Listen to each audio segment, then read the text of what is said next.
as the ultimate goal is concerned, I think none of us need have any apprehension.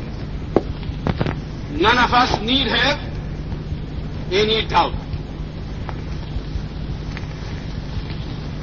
But my fear,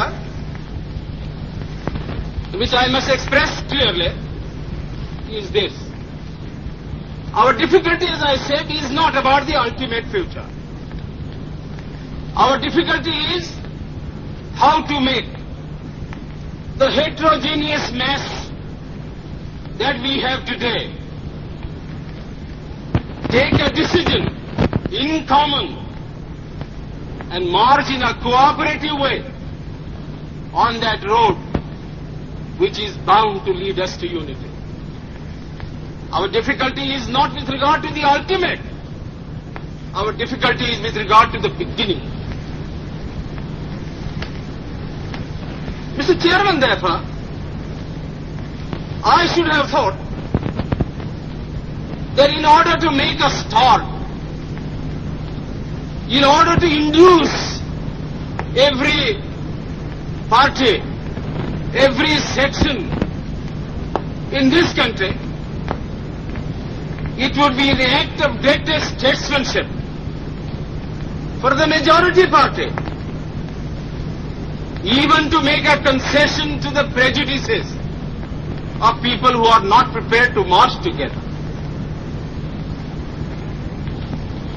And it is for that I propose to make this appeal. Let us leave aside slogans. Let us leave aside words which frighten people. Let us even make concession to the prejudices of our opponents. Bring them in so that they may willingly join with us on marching upon that road, which, as I said, if we walk long enough, must necessarily lead us to unity. And if I therefore, from this place, support Dr. Jaikar's amendment, it is because I want all of us to realize that whether we are right or wrong, whether the position that we take is consonance with our legal rights, whether that accords with the statement of May 16th or December 16th, leave all that aside. This is too big a question to be reduced to the position of mere legality. It is not a legal question. I say leave aside all these considerations and make some attempt whereby those who are not prepared to come will come. Let us make it possible for them to come. That is my opinion. In the course of the debate that took place, there were two questions which were raised, and which struck me so well that I took the trouble of taking them down on a note paper. The one question was, it was asked, I think, by my friend, the Prime Minister of Bihar, who spoke yesterday in this assembly. He said, how can this resolution prevent the League from coming into the Constituent Assembly?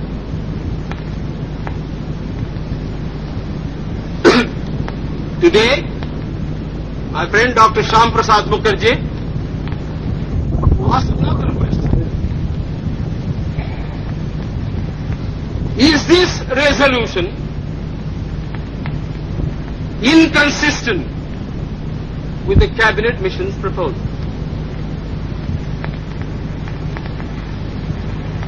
Now, sir, I think they were very important questions. And they I think, ought to be answered. And answered categorically. I do maintain that this resolution, whether it is intended to bring about the result or not, whether it is the result of cold calculation, or whether it is a mere matter of accident, is bound to have the result of keeping the Muslim League out. And I'll substantiate what I said. Sir, I invite your attention to paragraph 3 in the resolution, which I think is very significant and very important. Paragraph 3 envisages the future constitution of India. I do not know what is the intention of the mover of the resolution, but I take it that it is a sort of, after this resolution is passed, it will act as a sort of a directive to the Constituent Assembly to frame the Constitution in terms of paragraph 3 of the resolution. What does paragraph 3 speak of? Paragraph 3 says that in this country there shall be two different sets of polity. One at the bottom, the autonomous provinces or the states, or such other areas as care to join a united India. These autonomous units will have full powers. They will have also residuary powers. At the top and over the provincial units, there will be a union government having certain subjects for legislation, for execution and for administration.